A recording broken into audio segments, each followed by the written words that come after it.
ప్రధానోపాధ్యాయులకు, అలాగే ఉపాధ్యాయులకి, పంచాయతీ కార్యదర్శి గారికి, అలాగే ఏఎన్ఎం, అంగన్వాడీ పిల్లల తల్లిదండ్రులకు ముందుగా నమస్కారాలు తెలియజేస్తున్నాను.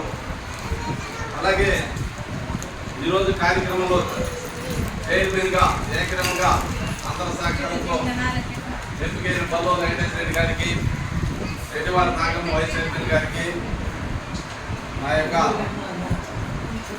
స్ఫూర్తితో మరియు శుభాకాంక్షలు తెలియజేస్తున్నాను. పాఠశాల యాజమాన్య కమిటీలు అనేవి గతంలో కూడా నడుస్తున్నాయి. ప్రతి 2 సంవత్సరం తర్వాత 2 ఏళ్ళ తర్వాత పాఠశాలలు.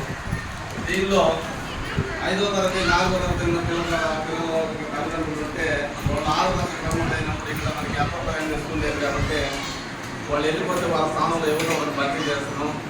వారికైనా సాధ్యమైనంత వరకు చిన్నపిల్లల తల్లిదండ్రులు ఎంపిక చేస్తున్నాం. 2.5 సంవత్సరం వరకు మళ్ళీ తీసేసి కొత్త కమిటీలో సభ్యులు ఎన్నుకుంటున్నాం. వీళ్ళ విధి విధానం ఏంటంటే పాఠశాలకు సంబంధించిన ఇప్పుడు వాళ్ళ దగ్గర ప్రత్యేకం చేయించాం మనం ధైర్యమైన విషయం దగ్గర. అదే వాళ్ళ పని. వాళ్ళు ఏం ప్రత్యేకంగా రోజు ఏడికి వచ్చి ఇక్కడ బడికి నిధులు పెట్టకపోయే పని లేదు. వాళ్ళకి ఏదే పని ఏం లేదు.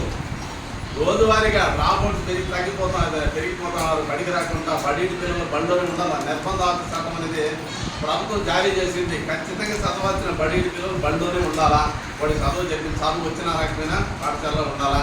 ప్రమోట్ చేయాలా పై తరగతులు కానీ ఉద్దేశంతో నిర్బంధ హక్కు విద్యా హక్కు అనే చట్టం తెచ్చిపెట్టింది కాబట్టి సాధ్యమైనంత వరకు చదువుకునే పిల్లలు బడిలో చేర్పించండి. రెండోది చదువుతూ ఉంటారు మధ్యలో ఒక 6 నెలలు సంవత్సరం మధ్యలో ఏంటంటే అక్కడ మీకు మధ్యలో నిలిచిపోయినప్పుడు ఒక్క ఊరికి పోయినప్పుడు కానీ అక్కడ కూడా ఆ బడిలో చేర్చుకుంటారు. అయ్యో మనం ఈ ఊరికి వచ్చేదని ఈ ఊర్లో ఇంకా బడిలో చేసుకుంటారు లేదని మీకు ఇబ్బంది ఏం లేదు. సంవత్సరంలో ఆఖరి రోజు పోతే కూడా మిమ్మల్ని బడిలో చేర్చుకునే హక్కు ఆ పిల్లవాడికి ఉంది. తర్వాత ఏ దినమైనా వచ్చి బడిలో చేస్తానంటే పాఠశాల పేరు అంతకుముందు అయితే సంవత్సరం మధ్యలో ఇప్పుడు ఎప్పుడు చేర్చుకుంటారయ్యా అక్కడ మీకు సరిపోయింది మళ్ళీ మార్చి ఏప్రిల్ బడులు ఇచ్చినప్పుడే 2 అంటున్నారు. లేకుండా ఇప్పుడు అన్ని రకాల సభ్యులు ఉంది కాబట్టి ఖచ్చితంగా